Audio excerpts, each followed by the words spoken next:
Dios salvó a un ladrón que estaba en la cruz. A su izquierda estaba un ladrón y a su derecha estaba el otro, y uno dijo: yo quiero estar contigo hoy en el paraíso. Era tan ladrón que terminó robándose la salvación. Se fue con Cristo ese día. Así que debemos ser nosotros. Fue tan ladrón que terminó llevándose la salvación de Dios ese mismo día en la cruz, junto con su Señor. Así que Dios es maravilloso, Dios es bueno y digno de ser en gran manera alabado. Denle otro aplauso al Rey de Gloria mientras entramos en calor. Ya ustedes entraron en calor.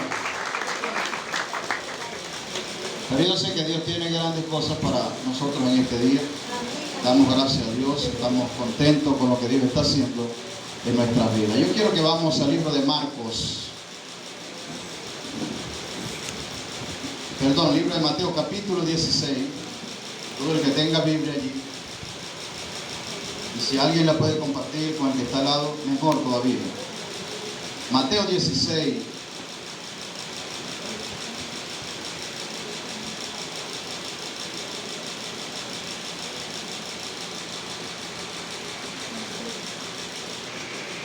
Y vamos a leer hasta el verso 19 en esta mañana. Mateo capítulo 16. Mateo capítulo 16, verso 13.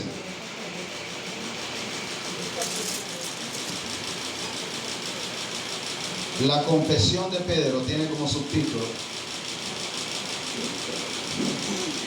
Dice así la Escritura en esta mañana, en el nombre del Padre, del Hijo y del Espíritu Santo de Dios. Viniendo Jesús a la región de Cesarea de Filipo, preguntó a sus discípulos diciendo: ¿quién dicen los hombres que es el Hijo del Hombre? Ellos dijeron: unos Juan el Bautista, otros Elías, y otros Jeremías, y algunos de los profetas. Él les dijo: ¿y vosotros? ¿Quién decís que soy yo? Respondiendo Simón Pedro dijo: tú eres el Cristo, el Hijo de Dios viviente. Entonces le respondió Jesús: bienaventurado eres, Simón, hijo de Jonás, porque no te lo reveló carne ni sangre, sino mi Padre que está en los cielos. Y yo también te digo algo, que tú eres Pedro, y sobre esta roca edificaré mi iglesia, y las puertas del Hades no prevalecerán contra ella. Y a ti te daré las llaves del reino de los cielos, y todo lo que atares en la tierra será atado en los cielos, y todo lo que desatares en la tierra será desatado en los cielos. Gloria a Dios. Bendecimos a Dios por esa palabra. Estamos viviendo tiempos espirituales. Estamos viviendo tiempos espirituales. Tiempos proféticos son tiempos espirituales, son tiempos bíblicos. Escribí algo por aquí y quiero que usted lo escuche en esta mañana. Voy a hablar de un personaje en la Biblia, como lo fue Pedro, el discípulo amado. Y yo quiero que lleven mucha noción con esto que voy a decir. Escribí: tu palabra es vida, pero no ha sido mi vida. Tu palabra es luz, pero no ha sido mi luz. Tu palabra es paz, pero no ha sido mi paz. Tu palabra es verdad, pero no ha sido mi verdad. Creo en tu palabra, pero no la leo. La admiro, pero no la conozco. La respeto, pero no me interesa. Tu palabra podría salvarme, pero en verdad no la leo y no la creo y no sé si es verdad lo que en ella pueda suceder. Para ser sincero, no es mi prioridad tu palabra. Y es algo que suena coherente o algo que suena como en contra de alguna fe que alguien pueda tener en Dios y en la Biblia y en la palabra. Pero en realidad es el pensamiento de un 90% de la iglesia occidental de estos tiempos. Es el pensamiento de un 90% de creyentes y de la iglesia occidental de estos tiempos. Yo la tengo, yo la admiro, yo la respeto, yo creo lo que ella dice, pero ella no es mi prioridad. Y quiero que usted lleve noción de esto, porque es lo que estamos viviendo, y este es un tiempo en el que usted debe estar entendido, en el que usted debe estar despierto para lo que Dios quiere hacer. ¿Cuántos están despiertos en esta mañana? ¿Cuántos tienen sueño? ¿Cuántos tienen calor? Sí tienen, ¿verdad? Algunos tienen calor. Pero bueno, el tiempo de Dios es agradable en este lugar. Es importante nosotros conocer esta voz del cristianismo en Occidente, y es la voz que por alguna manera está rigiendo en algún momento. Es difícil nosotros recapacitar en algún momento cuando hemos engañado. Pedro se acerca al Señor y Él le pregunta, y ellos siempre fueron discipulados, llamados fueron para ser discipulados, llamados y destinados para algo. Ellos no entendían, los discípulos de Jesús. Anoté algo aquí y estudié un poquito de cada uno, y cuando el Señor los llama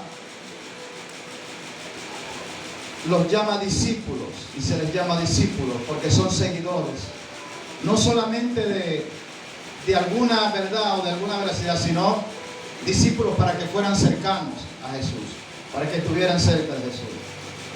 Los cercanos, pero por algún momento en toda la historia que usted lee de la Biblia, estaban muy distantes de su Señor. Eran cercanos a Él y estaban con Él. Jesús predicaba, Jesús los enviaba y ellos anunciaban, pero en su mayoría ellos estaban muy distantes de lo que Jesús hablaba. En otra palabra, Jesús es el verbo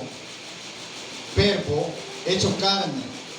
La palabra verbo en el griego significa palabra, significa escritura. Ellos tenían la palabra, caminaba con ellos la palabra. Jesús los llama y ellos cargaban a Cristo y andaban con Cristo por todos lados. Cargaban la palabra. Levante la Biblia, el que tiene Biblia, el teléfono, lo que tenga. Ellos cargaban la palabra, por arriba y para abajo. Pero había algo cuando ellos estaban y cuando ellos por momentos eran llamados a ser cercanos, pero usted los lee en la Biblia y usted dice, pero ¿cómo podían hacer todo esto? Estaban tan distantes de Él. Andaban con Él, caminaban con Él. Mira, hermano, no hay iglesia más buena que la que tuvo Jesucristo. Tenían al buen pastor, Salmo 23. Tenían hambre, les daba comida en el desierto. Tenían sed, les daba. Tenían deuda, y Jesús mismo llamaba a Pedro y decía, Pedro, ve y pesca un pez allí con el anzuelo, tíralo allí, y aunque haya una babilla ahí en el charco, de ahí va a salir esa babilla, y dentro de esa babilla está el pago para todo el mes. Y ellos iban y lo hacían. Pero cuando usted ve en realidad la capacidad de ellos y usted se pone a estudiarlo a cada uno de ellos, usted dice, ¿cómo pueden estos hombres andar con alguien que era tan santo y que andaba con Él? Y es lo que acabo de decir y de explicarle, de anunciarle lo que escribí. Lo tengo tan cerca, pero no sé si está conmigo o no. Camina conmigo. La leo, pero no sé si es Él el que está conmigo. Por momentos ellos dudaron acerca de Jesús, no sabemos si es Él. Por eso Jesús en este momento le pregunta y le dice, Pedro, discípulos, ¿quién creen ustedes que soy yo? ¿Quién cree la gente que anda diciendo que soy yo? Quizás algunos comenzaron, ahí dice que comenzaron a decir, unos decían que tú eres Juan el Bautista, unos decían que tú eres Elías. No había una definición de quién era, quién los estaba llamando y quién los había adiestrado. A mí me parece que había una cercanía, pero distante. Y sabe que es tremendo uno tener una cercanía distante. Cuando usted tiene una cercanía con su pareja, pero es una cercanía distante. Usted duerme en un cuarto y tu pareja duerme en el otro. Ahí hay cercanía en la casa. Te ves todos los días con ella en la casa. O te ves todos los días con él en la casa. Pero no hay comunicación, no hay nada. Estás distante. Es la manera que tenían estos discípulos. Estaban cercanos. Estaban al lado de él. Jesús les partía el pan, compartían la cena. Pero ellos estaban totalmente alejados de él. Pues sus actitudes decían muchas cosas que la Biblia registra. Algunos de ellos, por decirlo así, les voy a nombrar. Estaban cercanos pero eran distantes, Jacob y Juan, que ellos llegaron a pedirle al Señor un puesto, le llegaron a pedir al Señor un lugar donde ellos pudieran estar y gobernar. Parece que para ellos lo mejor era la prioridad. Eran discípulos, estaban cercanos. Y yo sé que hay momentos en nuestra vida de creyente donde sabemos que estamos y creemos que estamos muy cercanos, pero a veces cuando vemos y nos enfocamos y estamos pasando la circunstancia difícil, entonces ahí hablamos como gente que está muy lejana de Dios, como gente que no tiene esperanza, que vive alejado de Dios. Y es la manera que ellos tenían. La gente, ellos se acercaban a los discípulos, pero ellos querían era tener algo de Jesús. Ellos querían tener algo de Él. ¿Cuántos de nosotros a veces no nos hemos acercado a Jesús solo porque necesitamos algo de Él? Por aquí yo creo que no son así, por este lado tampoco. Esta gente sabe con gente que tiene unción de Dios. ¿Cuántos de nosotros no hemos buscado a Jesús para que nos dé algo solamente? Yo tengo muchos amigos en la iglesia y ellos oraron a Dios para que Dios les diera una esposa.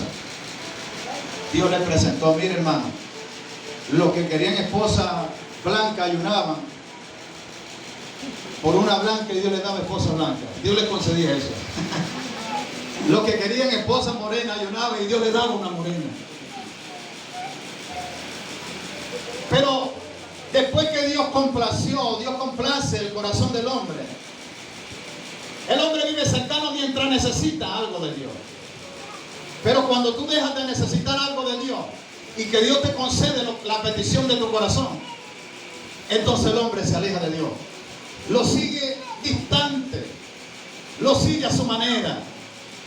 Pero Dios es tan misericordioso que Él sabía que tenía discípulos que tenían esta cualidad de problema.